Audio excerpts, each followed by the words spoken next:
നമസ്കാരം, ഞാൻ doctor Anju Mary Jose, Kottayam KIMS health ഹോസ്പിറ്റലിലെ കൺസൾട്ടൻറ്റ് പീഡിയാട്രീഷ്യൻ ആൻഡ് നിയോനറ്റോളജിസ്റ്റ് ആണ്. നവജാത ശിശുക്കളിൽ കാണുന്ന സവിശേഷതകളെക്കുറിച്ചാണ് ഞാനിവിടെ സംസാരിക്കുന്നത്. നവജാത ശിശുക്കളിൽ കാര്യമായ പരിണിത ഫലങ്ങളില്ലാത്ത ചില ശാരീരിക പ്രത്യേകതകൾ കാണാറുണ്ട്. ഈ ചെറിയ സവിശേഷതകൾ മാതാപിതാക്കൾക്ക് വളരെയധികം ആശങ്ക ഉണ്ടാക്കുവാൻ ഇടയാക്കുന്നു. അതുപോലെ ഈ ചെറിയ പ്രശ്നങ്ങളെക്കുറിച്ചുള്ള അറിവ് അനാവശ്യ ഇടപെടലുകൾ തടയുന്നതിനും അമ്മയുടെയും കുടുംബത്തിൻ്റെയും ഉത്കണ്ഠ അകറ്റുന്നതിനും സഹായിക്കുന്നു. ഇവയിൽ മിക്ക പ്രത്യേകതകളിലും ആദ്യത്തെ 1 മുതൽ 2 ആഴ്ചയ്ക്കുള്ളിലാണ് കാണുന്നത്. നവജാത ശിശുക്കളിൽ മലവിസർജനത്തിൽ കാണുന്ന പ്രത്യേകതകൾ എന്തെല്ലാം എന്ന് നോക്കാം. നവജാത ശിശുക്കൾ ആദ്യമായിട്ട് പാസ് ചെയ്യുന്ന മലത്തിനെ മിക്കോണിയം എന്ന് പറയുന്നു. ഇതിൻ്റെ നിറം അല്പം കറുപ്പും പച്ചയും ഇടകലർന്ന ഒരു നിറമാണ്. എന്നാൽ 3 മുതൽ 5 ദിവസത്തിനുള്ളിൽ ഇതിൻ്റെ നിറം മാറി ഗോൾഡൻ യെല്ലോ നിറമായിട്ട് മാറുന്നു. ഈ ദിവസങ്ങളിൽ കുഞ്ഞിന് ചിലപ്പോൾ കൂടുതൽ തവണ മലം പോകുന്നതിനും അതുപോലെ മലത്തിൽ കൂടുതൽ വെള്ളം കലർന്നതായിട്ടും കാണാറുണ്ട്. ഇതിൽ ആശങ്കപ്പെടേണ്ടതൊന്നും തന്നെയില്ല. എന്നാൽ പിന്നീട് ദിവസം 1 തവണ മുതൽ ചിലപ്പോൾ 10 മുതൽ 15 തവണ വരെയും മലം പോകാറുണ്ട്. ഇതിലും അസാധാരണത്വം ഒന്നും കാണേണ്ട കാര്യമില്ല. പാല് കുടിക്കുമ്പോൾ പാല് കുടിച്ചതിന് ശേഷം ഉടൻ തന്നെ കുഞ്ഞുങ്ങൾക്ക് മലം പോകാറുണ്ട്. ഇതും സാധാരണയായിട്ട് കാണുന്നതാണ്. ഇതിന് ഗ്യാസ്ട്രോകോളിക് റിഫ്ലെക്സ് എന്നാണ് പറയുന്നത്. എന്നാൽ കുറച്ച് ആഴ്ചകൾക്കുള്ളിൽ തന്നെ ഈ ഒരു പാറ്റേൺ മാറി ഒരു നോർമൽ സ്റ്റൂൾ പാറ്റേൺ ആയിട്ട് മാറും. ചില കുഞ്ഞുങ്ങൾക്ക് 3-4 ദിവസം മലം പോയില്ലെന്നും വരാം. ഇതിൽ ആശങ്കപ്പെടേണ്ടതൊന്നും തന്നെയില്ല. ഇതിനോടനുബന്ധിച്ച് കുഞ്ഞിന് മറ്റ് ബുദ്ധിമുട്ടുകൾ ഒന്നും തന്നെ ഇല്ലെങ്കിൽ, അതായത് വയറിന് വീർപ്പ്, ഛർദി ഇവയൊന്നും തന്നെ ഇല്ലെങ്കിൽ ഇതിന് പ്രത്യേകിച്ചൊന്നും ചെയ്യേണ്ട കാര്യമില്ല.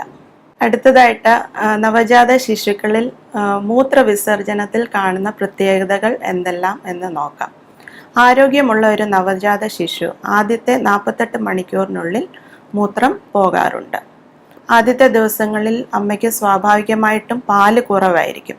ഇത് കാരണം കുഞ്ഞിന് ആദ്യ ദിവസങ്ങളിൽ 1 അല്ലെങ്കിൽ 2-3 തവണ മൂത്രം പോയെന്ന് വരികയുള്ളൂ. ഇതിൽ ആശങ്കപ്പെടേണ്ടതൊന്നും തന്നെയില്ല.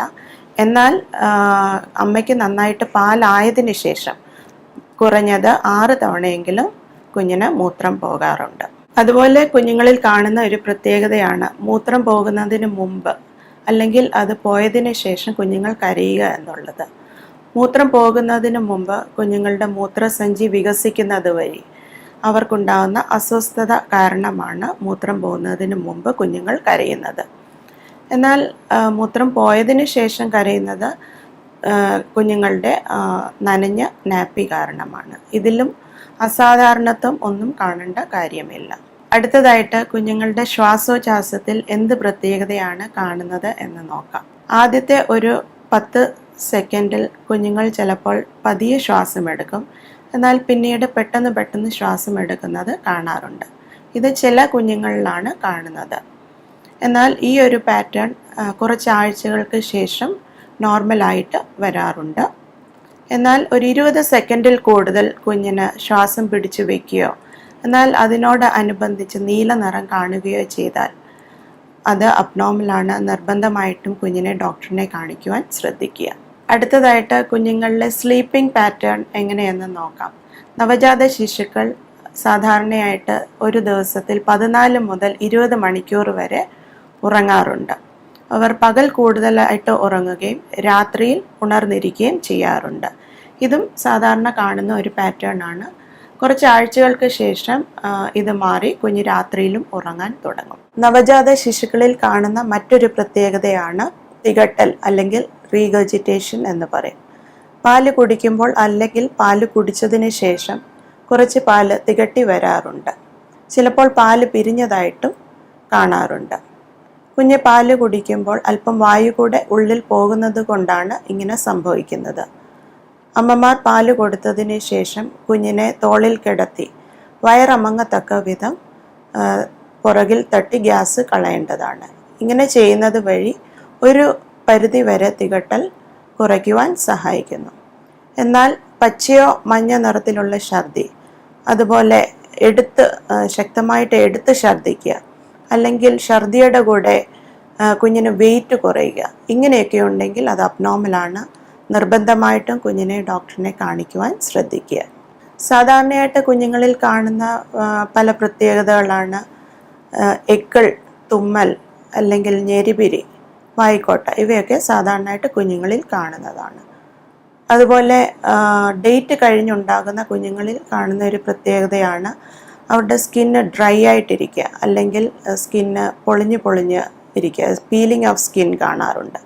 ഇതും നോർമലാണ്. കുഞ്ഞിനെ നന്നായിട്ട് എണ്ണയൊക്കെ തേച്ച് കുളിപ്പിച്ച് കഴിയുമ്പോൾ ഇത് സാധാരണയായിട്ട് മാറിപ്പോകാറുണ്ട്.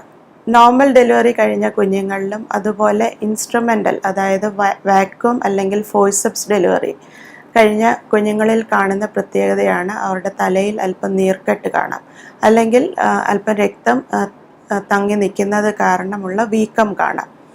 ഇതും നോർമലായിട്ട് കാണുന്നതാണ്. ഇതിന് പ്രത്യേകിച്ചൊന്നും തന്നെ ചെയ്യേണ്ടതില്ല. അമർത്തി തിരുമ്മുകയോ മസാജ് ചെയ്യുകയോ ഒന്നും ചെയ്യേണ്ട കാര്യമില്ല. കുറച്ച് ആഴ്ചകൾക്കുള്ളിൽ തന്നെ ഇത് വലിഞ്ഞ് പോകാറുണ്ട്.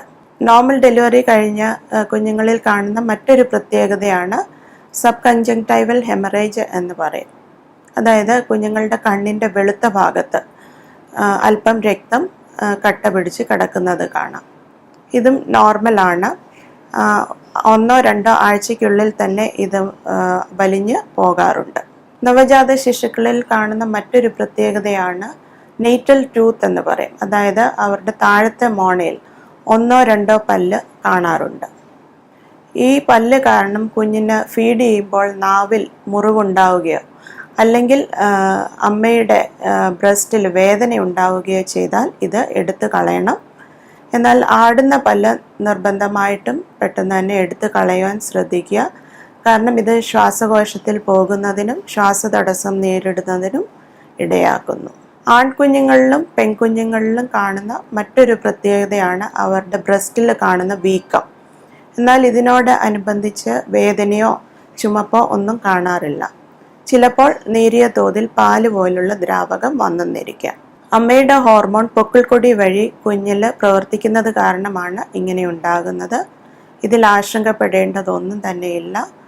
അവിടെ ഞെക്കുകയോ അല്ലെങ്കിൽ പാല് പിഴിഞ്ഞു കളയുകയോ ശ്രമിക്കരുത്. കാരണം പിന്നീട് അവിടെ വേദന ഉണ്ടാകുന്നതിനും ചിലപ്പോൾ അണുബാധ ഉണ്ടാകുന്നതിനും അത് ഇടയാക്കുന്നു. കുഞ്ഞുങ്ങളുടെ സ്കിന്നിൽ കാണുന്ന ഒരു പ്രത്യേകതയാണ് മംഗോളിയൻ സ്പോട്ട് എന്ന് പറയും. ഇത് ശരീരത്തിൽ കാണുന്ന ഒരു നിറവ്യത്യാസമാണ്. അതായത് ഒരു ബ്ലൂയിഷ് ബ്ലാക്ക് ഡിസ്കളറേഷൻ കുഞ്ഞിൻ്റെ ശരീരത്തിൽ കാണാം. ഇത് പ്രത്യേകിച്ച് മുതുകിൽ, അല്ലെങ്കിൽ തോളിൽ, ചിലപ്പോൾ തൊടയിൽ ഒക്കെയും കാണാറുണ്ട്. ഇതും കുറച്ച് മാസങ്ങൾക്കുള്ളിൽ താനെ മാഞ്ഞു പോകുന്നതാണ്. ഇനി പെൺകുഞ്ഞുങ്ങളിൽ കാണുന്ന പ്രത്യേകതയാണ് അവരുടെ ആദ്യത്തെ ദിവസങ്ങളിൽ ഒരു വൈറ്റിഷ് വജൈനൽ ഡിസ്ചാർജ്, അല്ലെങ്കിൽ വെളുത്ത ഡിസ്ചാർജ് കാണാറുണ്ട്. 3-4 ദിവസം ആകുമ്പോൾ നേരിയ തോതിൽ ചിലപ്പോൾ വജൈനൽ ബ്ലീഡിങ്ങും കാണാറുണ്ട്. ഇതും അമ്മയുടെ ഹോർമോൺ വിഡ്രോവൽ കാരണം ഉണ്ടാകുന്നതാണ്. ഇതിൽ ഭയപ്പെടാനൊന്നുമില്ല. ആ ഭാഗങ്ങൾ പ്രത്യേകിച്ച് വൃത്തിയാക്കി വെക്കുവാൻ മാത്രം ശ്രദ്ധിക്കുക. എന്നാൽ ഒരാഴ്ചയിൽ കൂടുതൽ ബ്ലീഡിങ് വരികയോ അല്ലെങ്കിൽ കൂടുതലായിട്ട് ബ്ലീഡിങ് കാണുകയോ ചെയ്താൽ നിർബന്ധമായിട്ടും ഡോക്ടറിനെ കാണിക്കുക. ഇത്രയൊക്കെ കാര്യങ്ങളാണ് നവജാത ശിശുക്കളിൽ സാധാരണയായിട്ട് കണ്ടുവരുന്ന പ്രത്യേകതകൾ. ഇങ്ങനെയുള്ള കാര്യങ്ങൾ നിങ്ങൾ കണ്ട് പേടിക്കേണ്ട കാര്യമൊന്നുമില്ല. എന്നാൽ കൂടുതൽ സംശയങ്ങൾ നിങ്ങൾക്ക് ആശങ്ക തോന്നുകയാണെങ്കിൽ അടുത്തുള്ള ഒരു പീഡിയാട്രീഷ്യനെ കണ്ട് ഈ സംശയങ്ങൾ നിങ്ങൾക്ക് ദൂരീകരിക്കാവുന്നതാണ്.